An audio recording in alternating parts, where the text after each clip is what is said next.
tenías que dar el bachillerato y tenías que elegir algunas materias.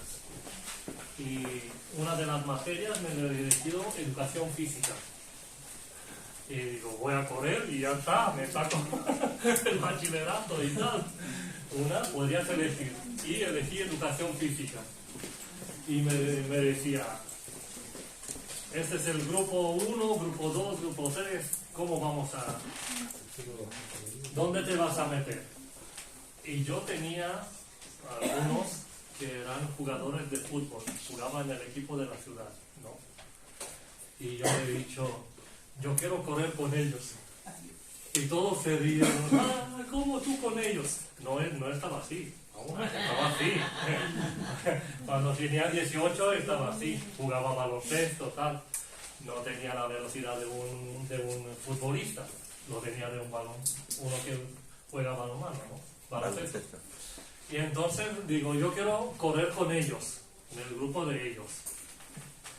Y dice, ¿por qué quieres? No, yo quiero con ellos. Y me puso en el grupo con ellos. Y hemos empezado a dar la prueba, tal. Y los futbolistas me pasaron una vuelta delante de mí, un tour delante de mí. Ellos terminaron y a mí me quedó una vuelta la cual. Pero cuando miré el tiempo, he sacado el mejor tiempo del peor grupo, que era el primero del peor grupo. Porque me puse con los mejores. Me puse, no, yo, aunque voy a salir el último, voy a tener a alguien delante y voy a correr. Porque si voy a correr en el grupo y yo voy a ser el primero, pues me dejaré. Digo, yo soy el primero, ya, pero voy a sacar más tiempo. Entonces, hay que jugar con los mejores.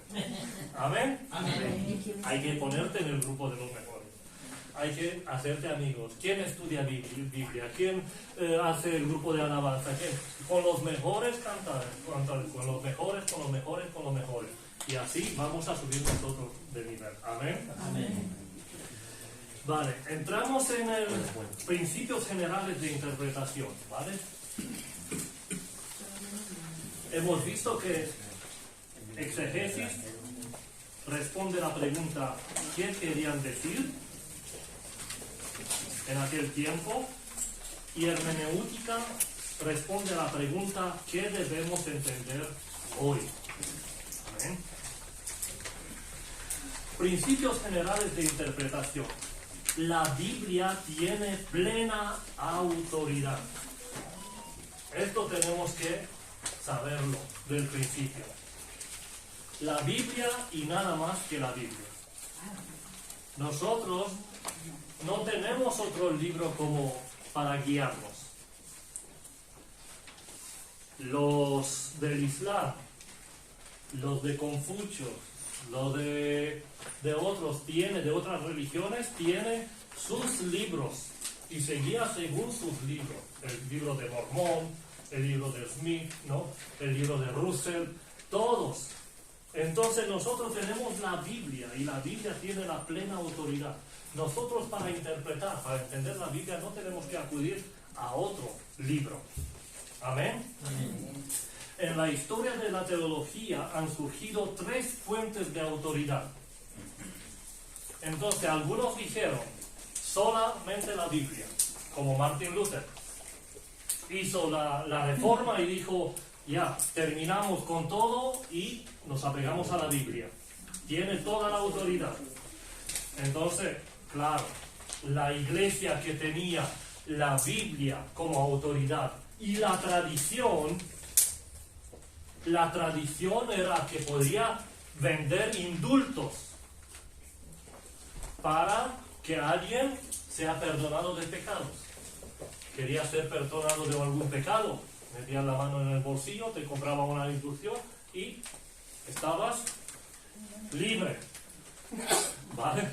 Estabas libre.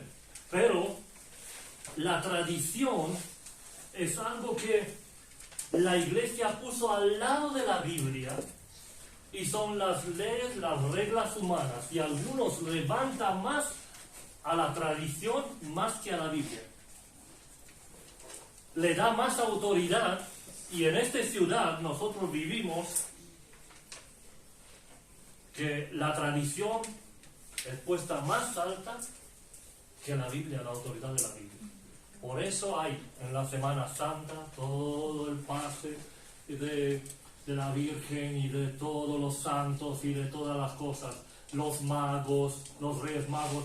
Interesante que no hemos tenido fiesta en la ciudad en 25 de diciembre, ¿no? De Navidad, como hemos tenido en 6 de enero, con los reyes magos. Por casualidad he tenido que pasar por la ciudad y no podías pasar. Estaba, creo que toda la ciudad, menos los evangélicos, pero todos ahí presentes. Entonces, hay la escritura como autoridad, algunos tienen la tradición y algunos tienen la razón. Todo lo que no pasa por su lógica, no lo puede entender y lo quita. Aunque lo vea en la Biblia. No puede ser que Pedro ande sobre el mar. No puede ser que alguien se sane hoy también. Puede ser que se sanó ahí en aquel tiempo y tal, pero hoy no. Lo que no puede pasar por su lógica.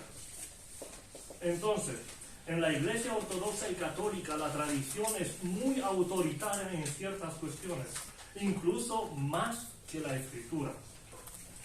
Los teólogos liberales, incluso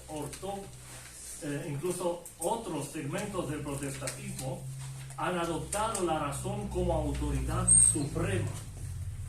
Si no puedo entenderlo, no lo creo. No paso por ahí. Así para ellos lo que la mente humana no puede aceptar como racional es rechazado. El cristianismo evangélico considera la Escritura como la autoridad suprema. Tengo a un compañero de trabajo que es musulmán, ¿no? Y ellos tienen su libro, ¿no? El Corán. Entonces, yo cuando intento decirle las cosas, le digo así, pero dice, ¿dónde pone? Le digo, en la Biblia. Y él dice, sí, pero yo no me guío según la Biblia. Yo me guío según el Corán. Entonces, él vive según el Corán. Yo vivo según la autoridad de la Biblia. Y vamos a tener dos destinos distintos, diferentes. Dos eternidades diferentes. Entonces, ¿a qué le damos nosotros autoridad? ¿Qué autoridad respetamos nosotros? La Escritura. ¿Por qué? Por ejemplo, a menudo en la iglesia histórica la tradición lleva a distorsionar el sentido de los pasajes bíblicos. Lo distorsiona, lo cambia, le da un sentido que dice, pero ¿de dónde lo sacaron? ¿No? Y hay un ejemplo sobre Mariología, ¿no? Sobre todo este culto a la Virgen María. Y le dice la Inmaculada Concepción de María. Nosotros vemos, y hay cosas que, como he dicho, no son significantes, pero hay algunos que perdemos la eternidad si lo creemos así, ¿no?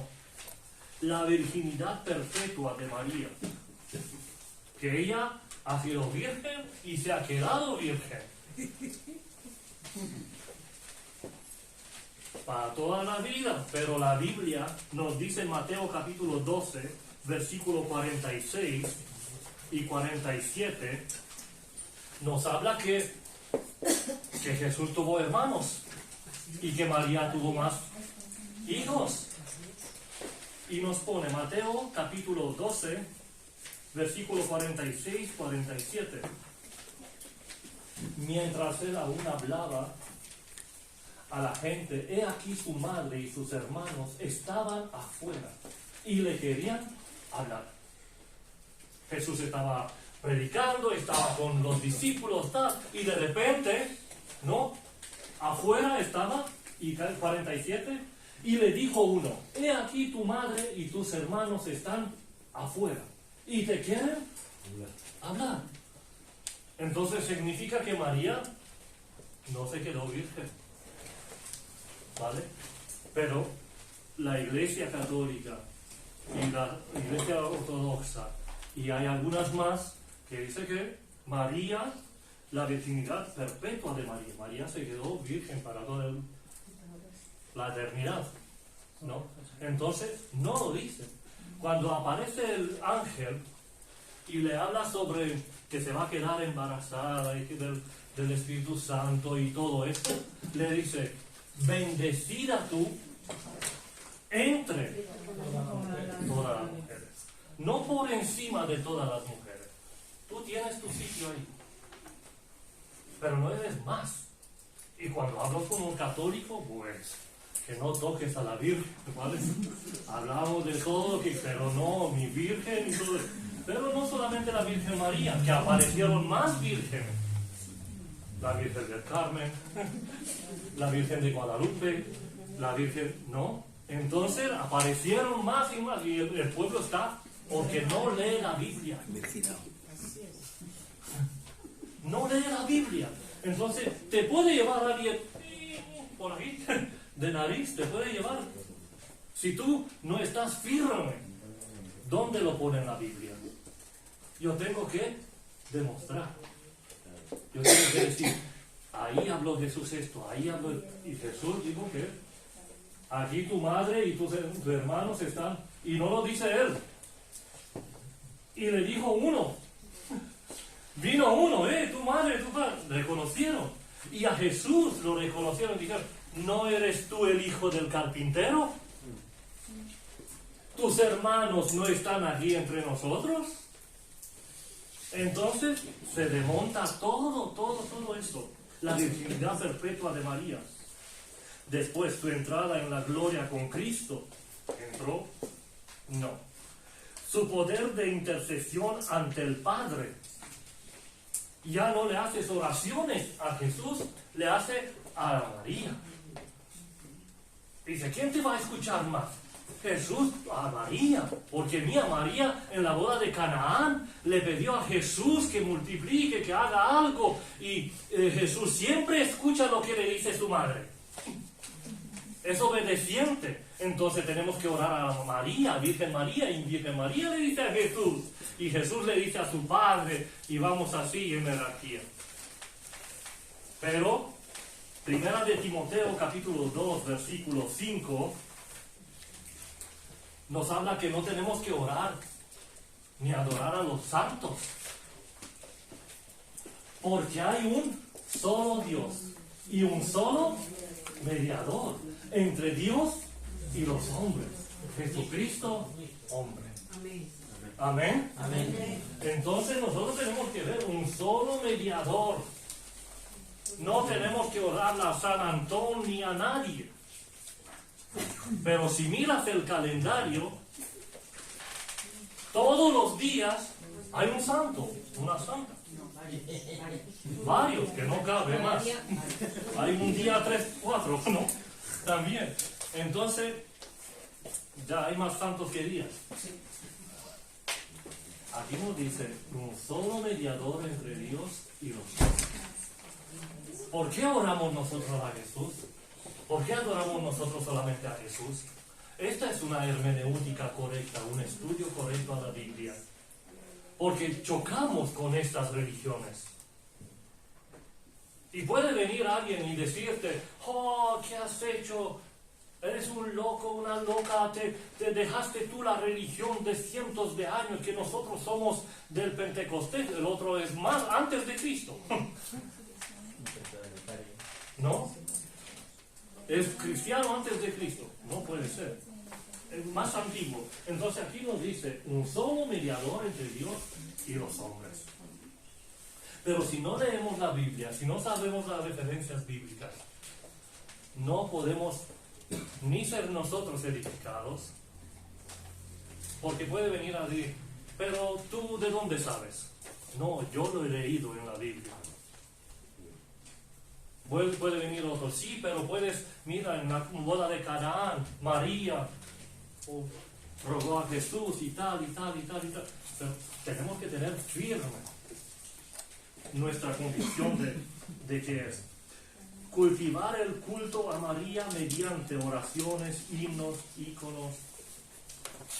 Lucas capítulo 1, versículo 28 es lo que hemos dicho. Bendito tú entre las mujeres.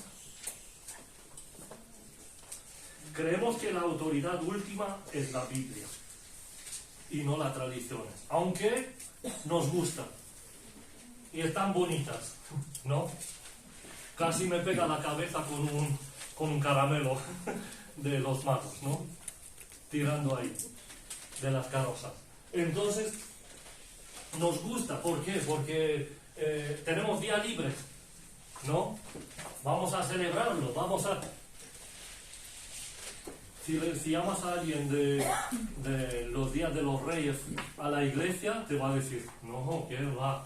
Pero vamos, que hay fiesta, ¿no? Sí, fiesta, pero en la ciudad, con los magos. Entonces, hay cosas pequeñas que no influyen en nuestra salvación. Por ejemplo, hablaba de los magos.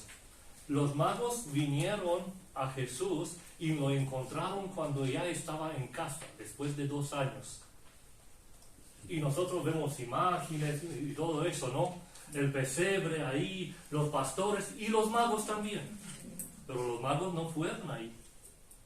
Ese es un detalle pequeño que no influye, no pierdes la salvación si dices que los magos fueron ahí, ¿no? Pero no fueron los magos al pesebre. Ellos, después de 2 años, llegaron.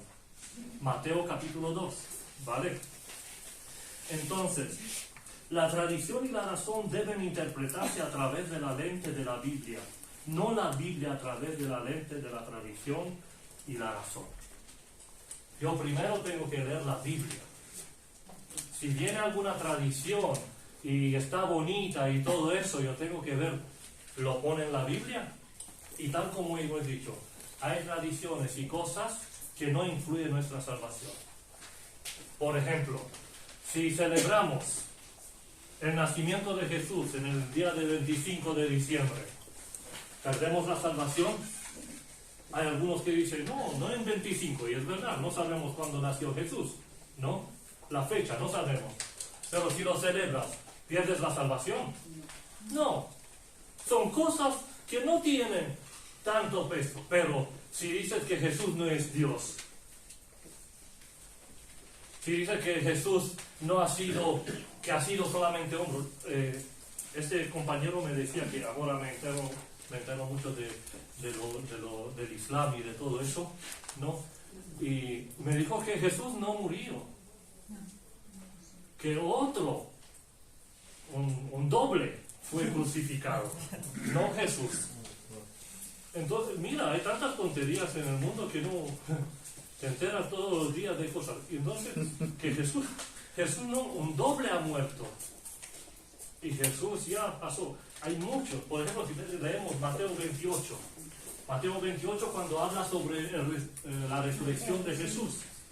Los sacerdotes dieron dinero a los soldados para que diga que sus discípulos vinieron y robaron por la noche el cuerpo de Jesús, ¿no? Entonces ellos cogieron el dinero y dijeron que lo robaron. Pero aquí, si miramos, si una centinela, si un soldado se dormía en el puesto, pagaba con su cabeza. Lo mataban. Entonces ellos se jugaron la vida, ¿para qué? Para una mentira. ¿Y cómo podrían los discípulos robar cuando eran 16 soldados? La piedra dice que pesaba 2 toneladas. Y muchos, si hacemos la hermenéutica y vamos ahí, nos damos cuenta que no tiene cómo. Es una mentira que... Y dice que esa mentira se habla hasta el día de hoy. Hoy, cuando nosotros estamos aquí, los judíos saben que los discípulos lo robaron. Wow. Nosotros creemos, Jesús resucitó, aleluya. Pero hay algunos que creen que los discípulos lo robaron. Y que Jesús fue una mentira, un engaño, un engañador. Pero cuando estudiamos así, nos damos cuenta que Nosotros puede que estamos acostumbrados con la Biblia y la fe y todo eso, pero hay cosas muy profundas. Y si llega alguien en nuestra vida y nos pone esas preguntas, pues tembla nuestra fe. Pero, tú tienes verdad, tú también, le damos razón a todos. Entonces, ¿dónde llegamos? A ningún lado. Entonces, la autoridad de la Escritura radica en que el único libro inspirado por Dios y tiene la autoridad de la palabra de Dios es la Biblia. La Biblia tiene la última palabra y es el único libro que nos ha dado. Ni la última revelación de los últimos santos de los últimos días, no. Ni nada de todo eso. Tenemos que quedarnos firmes. La Biblia se interpreta, segundo, la Biblia se interpreta a sí mismo. Cuando yo leo algo de la Biblia, yo tengo que encontrar en la Biblia la respuesta. Tengo que leer el versículo, el contexto más cercano, el contexto de la Biblia, del libro, y el contexto del libro entre los libros de la Biblia. Y tiene que quedarse firme mi argumento. Porque si no, es una herejía. Si tú leyendo la Biblia llegas a una conclusión que no ha llegado nadie más a esa conclusión, tienes que estar seguro que es una herejía. Todo lo que nosotros hablamos y descubrimos, Dios habló a otros antes que nosotros. Porque ¿cómo se transmitió la Biblia y cómo llegó hasta nosotros? Dios ha tenido en todas las generaciones hombres santos que tuvieron la fe verdadera, que no dejaron ninguna iota, ninguna coma que pase. En todas las generaciones pasaron y fueron hombres de Dios santos que mantenieron la vida cristiana limpia. Amén. Amén. Así llegó. La Biblia se interpreta a sí mismo. La Escritura se explica mejor por la Escritura. Yo no tengo que leer. Escuché una profecía cuando habla sobre el trigo y sobre la cizaña. ¿No? Cizaña. Y la profecía era que Dios ama a la iglesia y que ha llegado y que va a sacar la cizaña fuera. Porque ama mucho a esa iglesia. Y yo digo, Señor, ¿qué profecía es esta? Toda la profecía que viene tiene que filtrarse con la Biblia.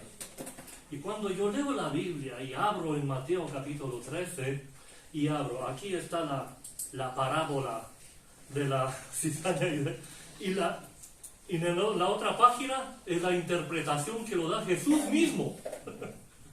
Y dice, no, vamos a quitar la cizaña ahora. Y Jesús dice, no, déjalo hasta el final. Entonces, ¿cómo puedo filtrar una profecía si es de Dios? Conociendo la Biblia. ¿Cómo puedo una predicación? ¿Cómo puedo una poema? ¿Cómo puedo un consejo? Filtrarlo y decir, ¿ese es de parte de Dios?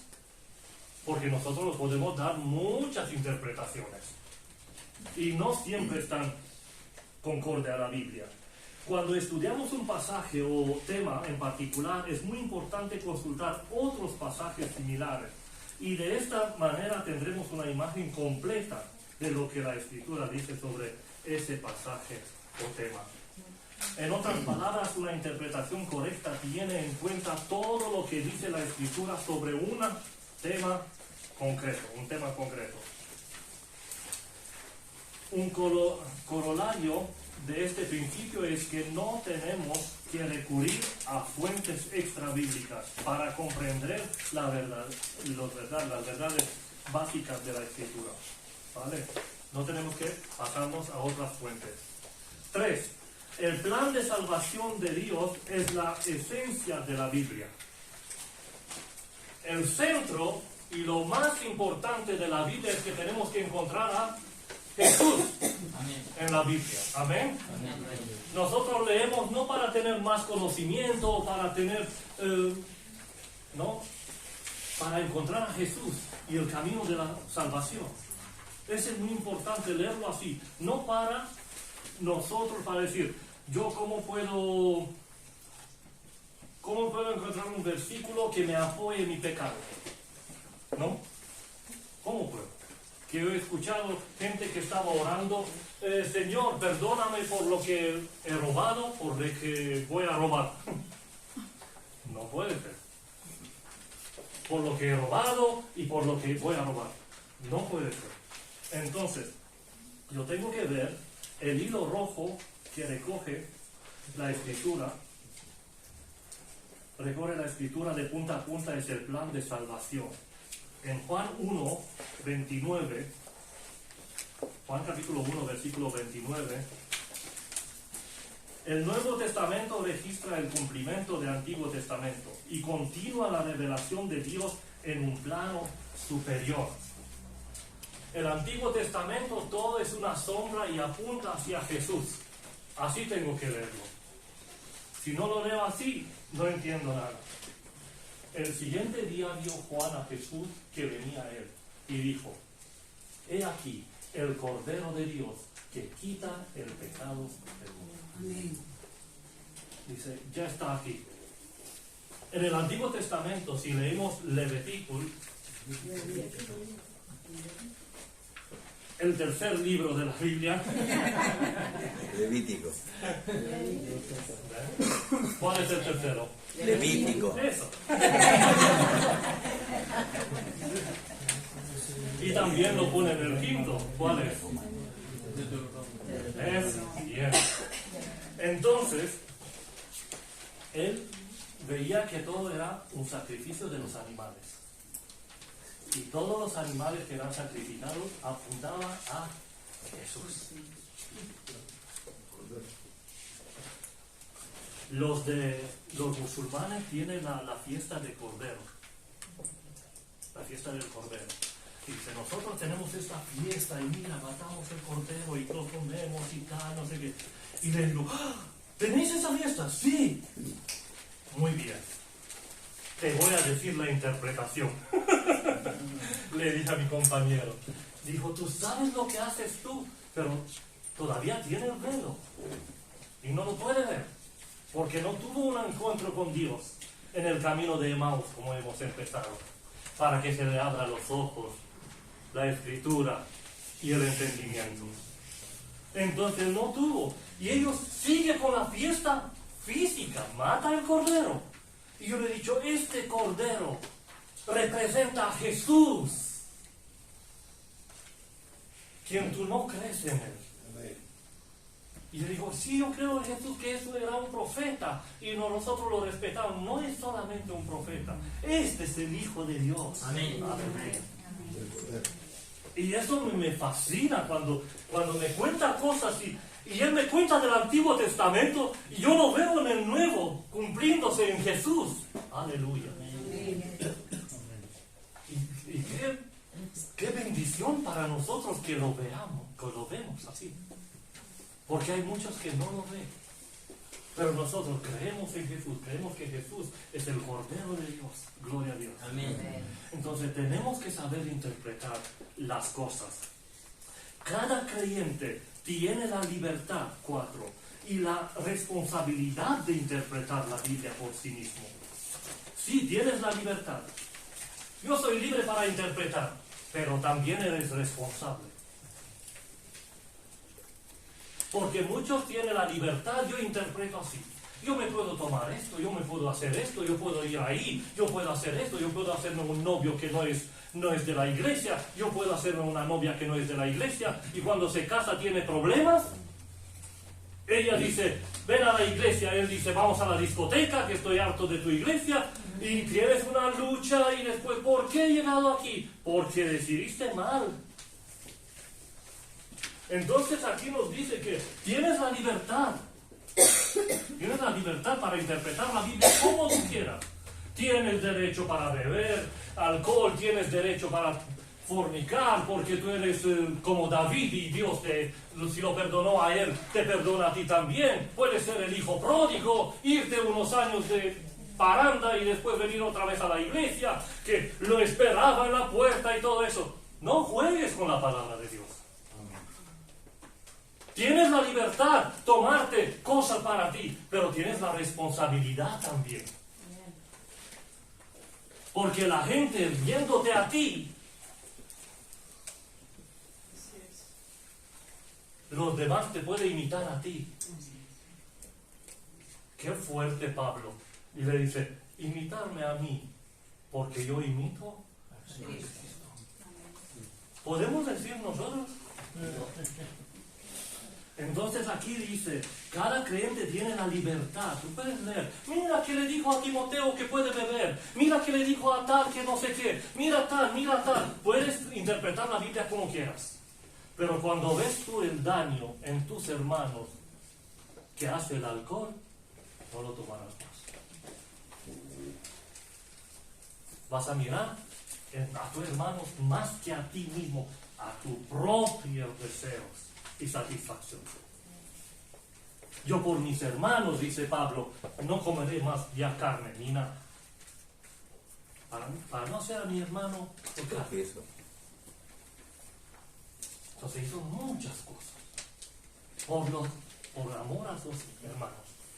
Tienes la libertad, pero también la responsabilidad de interpretar la Biblia. Si un padre, escúchame bien, si un padre se permite vivir como quiera, fumando de vez en cuando, tomando no sé qué, faltar de la casa una noche, no sé cuánto, los hijos lo ven. Y después dice, pero papá, ¿dónde está? Pero papá, ¿cómo lo hace? Y tú diciéndole, no fumes porque cuando fumas te mata, fumar te mata, ¿no? Lo pone hasta en el paquete. Fumar mata. No, pero tú ¿cómo? ¿Cómo?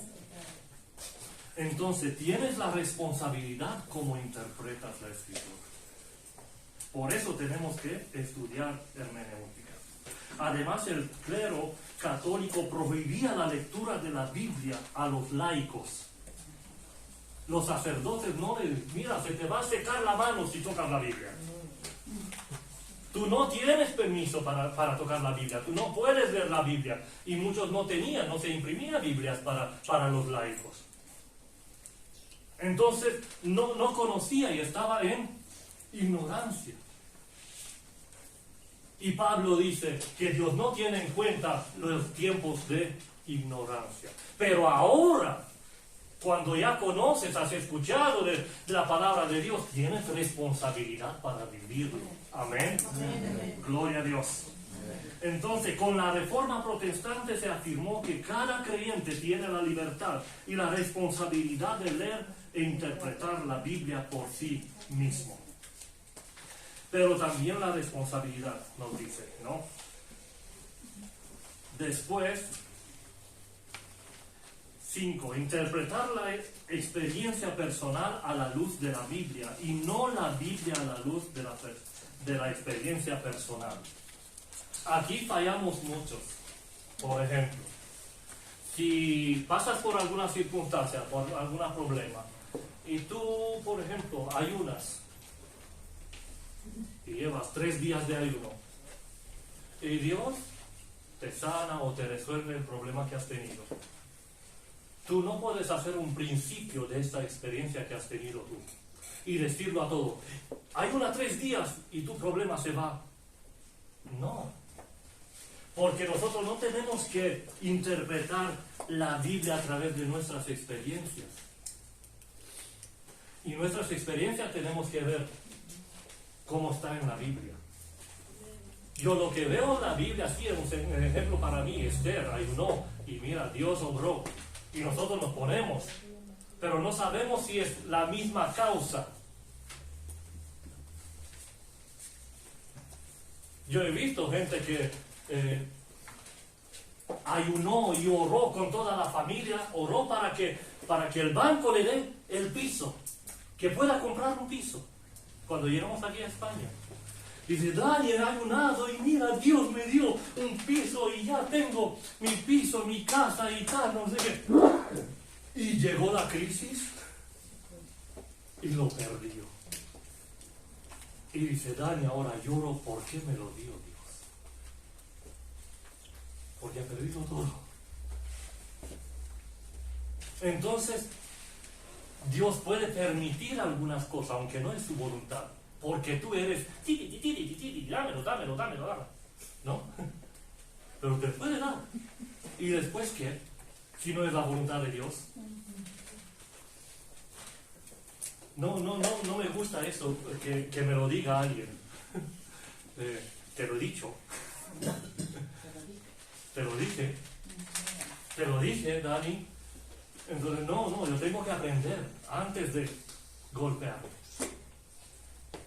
Entonces la Escritura nos dice que tenemos que interpretar la experiencia personal a la luz de la Biblia, no al revés. No. Primero se presenta la verdad y luego la experiencia. El principio significa que nunca debemos sacar conclusiones dogmáticas de nuestras experiencias personales.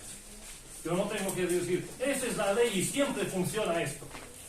Si estás enfermo es que no has hecho esto, porque a mí me funcionó. No, yo tengo que ver la experiencia y lo que dice la Biblia.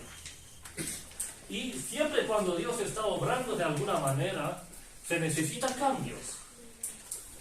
Por ejemplo, una chica de nuestra iglesia, cuando estaba en Rumanía, fuimos a un campamento. Y en ese campamento se hacía oración para que se reciba el bautismo del Espíritu Santo. Y como fuimos ahí en el campamento, tal, las chicas jóvenes y tal, se andaba como, algunas como quería ella, ¿no? Y una estaba con una camiseta así, por aquí. Y se le veía el ombligo y tal. Y entró ahí en la oración. Interesante que empezó a hablar en lenguas. Aleluya, Todos están, wow, ¿no? Volvemos del campamento. Y ella, en la iglesia, el primer domingo, con la misma camiseta y tal, en la iglesia. Y el pastor, ven aquí. ¿Tú cómo vienes hacia la iglesia? Es que yo así recibí. Y si he recibido así, el Señor me recibe y yo soy así porque el Señor me bautizó cuando yo estaba así. Pero el cambio, tú lo puedes recibir de cualquier manera. Pero el cambio. Entonces, después de una discusión, se fue de la iglesia. El Espíritu Santo te enseña eso. Y se fue y se casó con un mafioso de la ciudad y tal, y todo eso. Y hasta el día de hoy no está en la iglesia. Una experiencia con el Espíritu Santo tiene que llevarte al cuerpo de Cristo. Llevarte ahí más cerca. Entonces nuestras experiencias no tenemos que llevarlo a la Biblia, ni hacer un principio y una regla de eso. Tenemos que decir, pues a mí, como he dicho antes, si tú llegas a una conclusión que no ha llegado nadie más, ten cuidado. Porque Dios habla y tiene hombres en cada generación y nos habla, lo recibes, pero tienes que cambiar. Amén. Si refusas el cambio, rechazas el cambio, pues no vas a seguir adelante. La Biblia no debe estudiarse con un espíritu confesional, sino sin prejuicios ni ideas preconcebidas. ¿Vale? Nosotros somos pentecostales, entonces decimos, todo es sobre todo, claro, y ordeno, y hago, y todo. Vamos, que soy el dueño del universo. ¿No? Eso no somos. Somos hechuras suyas. Somos los hijos.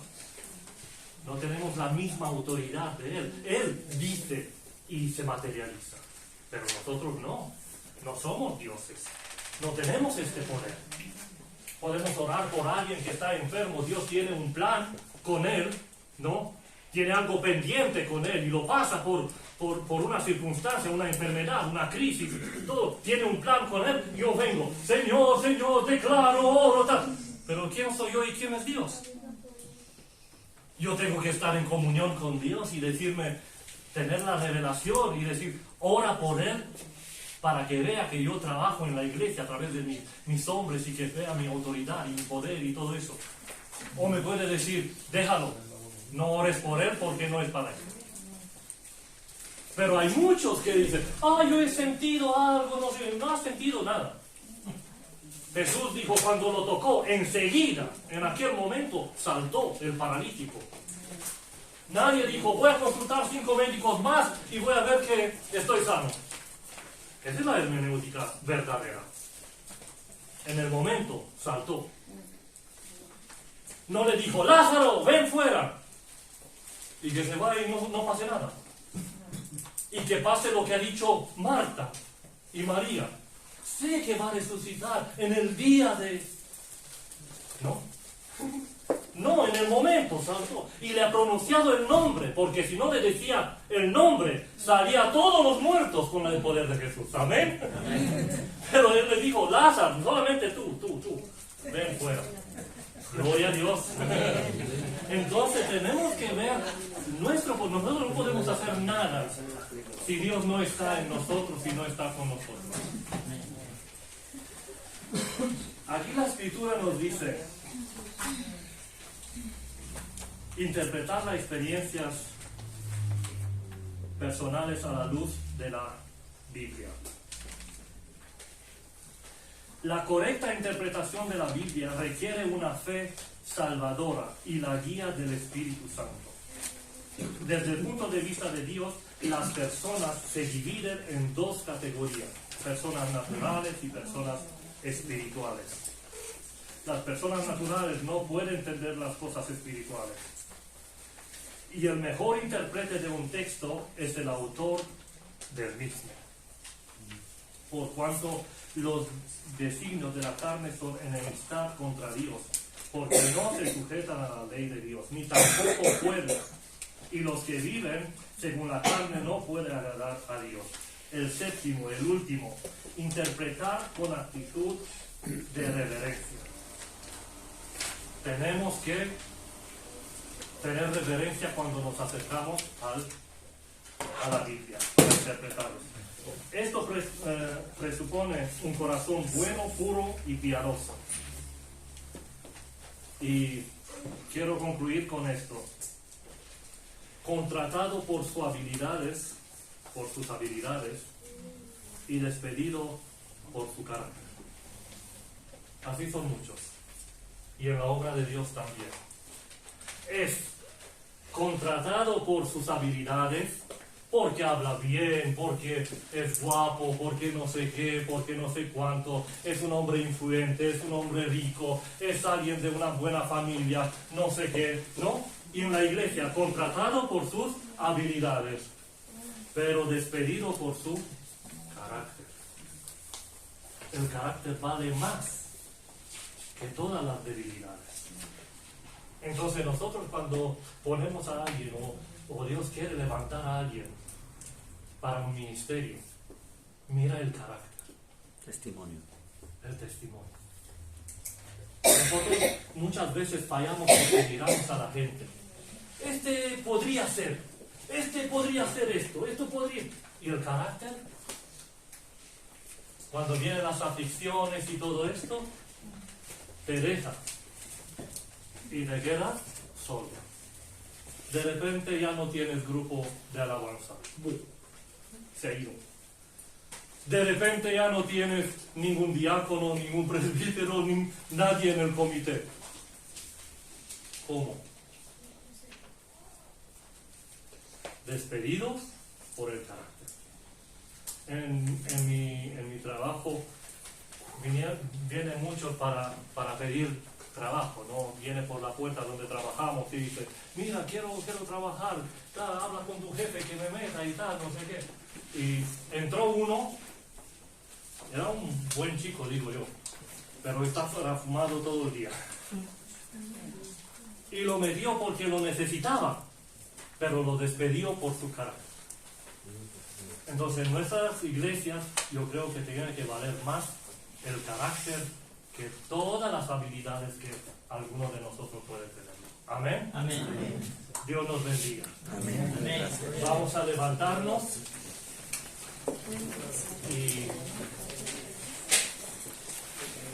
Bueno, había un tiempo de preguntas, ¿no? Sí. ¿Alguien tiene preguntas? Tal vez. Oramos, no, mira, oramos. Y después, Yo pienso que oramos. sí. Y si alguien se tiene que marchar, y si alguien quiere quedarse y preguntar, porque alguien creo que tenía que marcharse. Sí, porque ¿Vale? después Que tenga libertad para marcharse, quien lo desee. ¿Oramos?